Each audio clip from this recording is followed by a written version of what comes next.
pessoal, nós estamos aqui de volta, hoje iniciando aí uma série de vídeos esclarecedores sobre os benefícios que o cidadão pode requerer junto ao INSS. E nós vamos iniciar falando sobre o auxílio acidente. O auxílio acidente, ele é um benefício de natureza indenizatória e é pago pelo INSS em decorrência de um acidente que reduz aí de forma permanente a capacidade para o trabalho. O auxílio acidente, então, ele é um benefício de natureza indenizatória e quem vai receber? O segurado do INSS em decorrência de um acidente. Que deixou aí sequelas permanentes, que vão reduzir a sua capacidade laborativa, capacidade para o trabalho.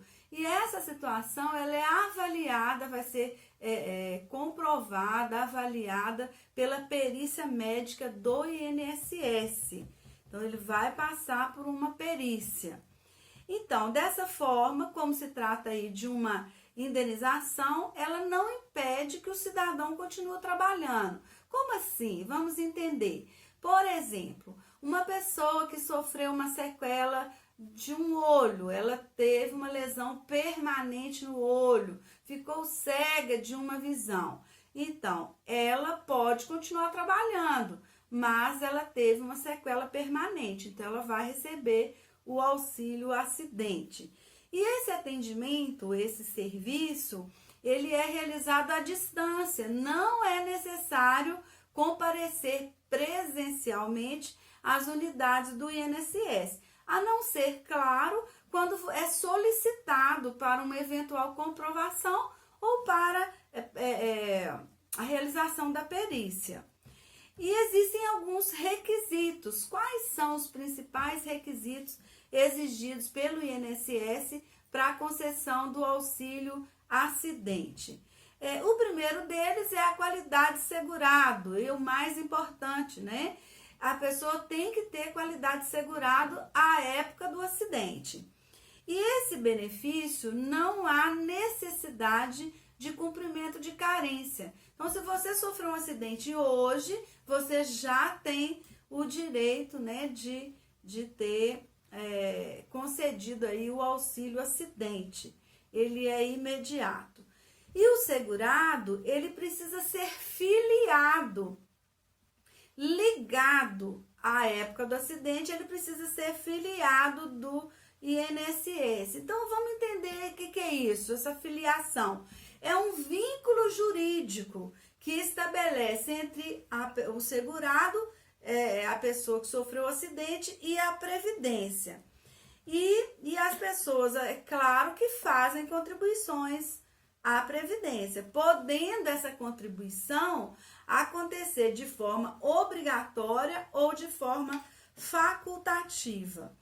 Então, como que é isso? Quem tem direito a esses benefícios? O empregado urbano e rural, que estão ligados aí à empresa, o empregado doméstico, isso a partir de 1º/6/2015, que houve mudança na lei, dando, né, ao empregado doméstico esse direito.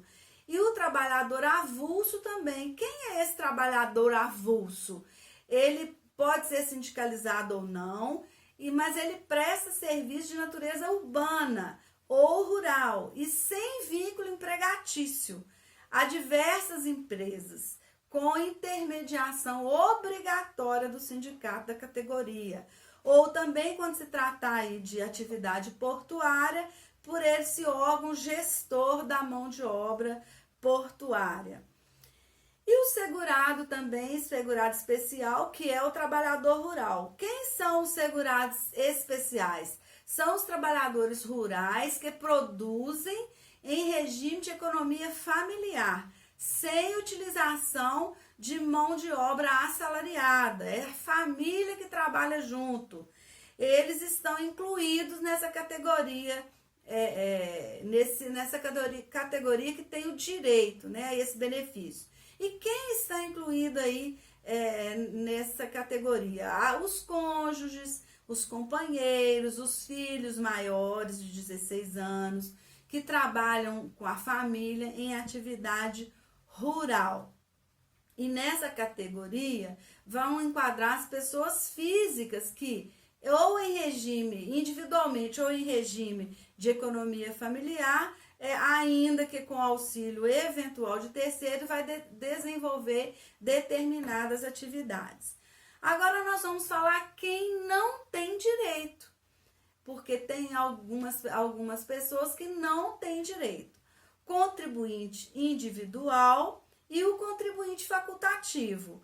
O contribuinte individual é aquela pessoa que trabalha por conta própria, popularmente conhecido como trabalhador autônomo, que não possui vínculo empregatício.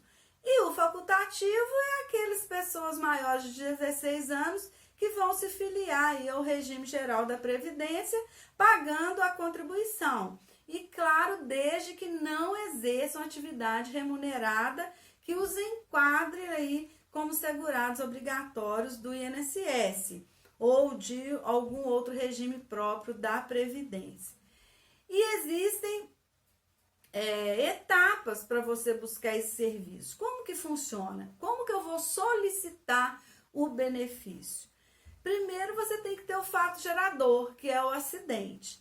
E aí depois, para solicitar esse serviço, né, esse benefício, você vai acessar, você pode pedir, você mesmo pode procurar, né, requerer, você vai entrar no Meu INSS e depois você vai acompanhar os andamentos, porque vai gerar um processo administrativo e você mesmo pode acompanhar os andamentos desse processo, ou você pode, se você não tiver, né, mais habilidades e facilidades, você pode contratar um profissional para fazer isso por você.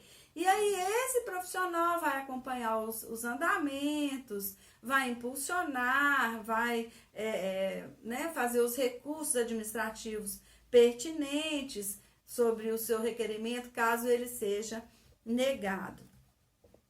E você vai, enquanto segurado, vai também precisar comparecer a uma unidade do INSS que foi escolhida para realizar essa perícia médica. Ou então, nos casos mais específicos, quando uma pessoa estiver, né, impossibilitada de se deslocar por problemas de saúde, ou ela está hospitalizada, ou ela está acamada, aí você vai requerer, e isso junto ao INSS, que o perito vá à sua casa para fazer a perícia, ou também vá ao hospital para fazer essa perícia, para realizar a perícia. E você vai ter que, né, sempre acompanhar o andamento dessa sua solicitação e o resultado da perícia pelo Meu INSS. E isso se você, né, não estiver sendo assessorado por um profissional para te dar suporte nessa busca e nesse acompanhamento, ok? Existem alguns canais que a gente precisa citar, que é o meu inss.gov.br, você vai entrar e vai fazer seu requerimento, você pode ligar no 135 também, ou você pode baixar o aplicativo do Meu INSS, né? E você também vai precisar de ter alguns documentos que são necessários, inclusive precisam ser originais, porque pode ser que eles requeiram aí comprovação, que é o CPF do interessado, procuração, no caso de você estar sendo representado por um profissional, ou até mesmo um termo de representação legal, como é o caso de curatela. Aí, documento de identificação com foto, CPF, do procurador, do representante, se houver, né? E também você deve estar de posse de documentos que comprovem a sua redução de capacidade laborativa permanente. Então, laudos médicos, tudo que você precisar, exames, raio-x, essas coisas, ok?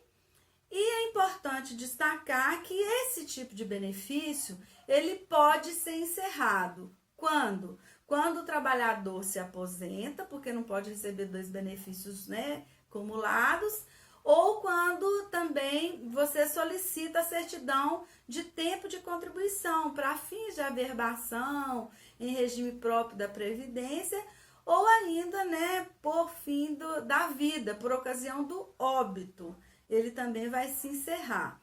E o cidadão, ele pode, no caso aí, quando for fazer uma perícia, no dia da perícia, ele pode solicitar a presença de um acompanhante. Inclusive, esse acompanhante pode ser o próprio médico, que vai acompanhar essa perícia. Durante a perícia, ele vai estar ao seu lado.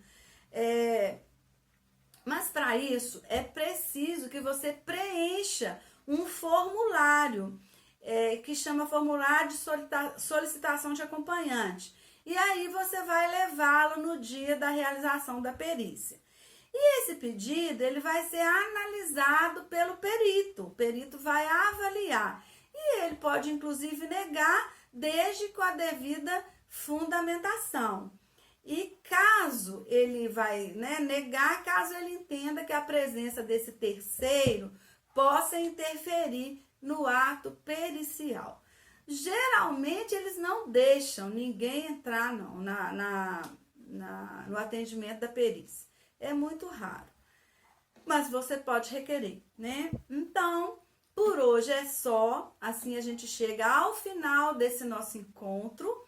E eu vou te sugerir que você se inscreva no canal, deixe lá o seu joinha e divulgue aos seus contatos, pois o assunto é de interesse social. Então, você precisa divulgar, né, esse vídeo. E a gente se encontra no próximo vídeo.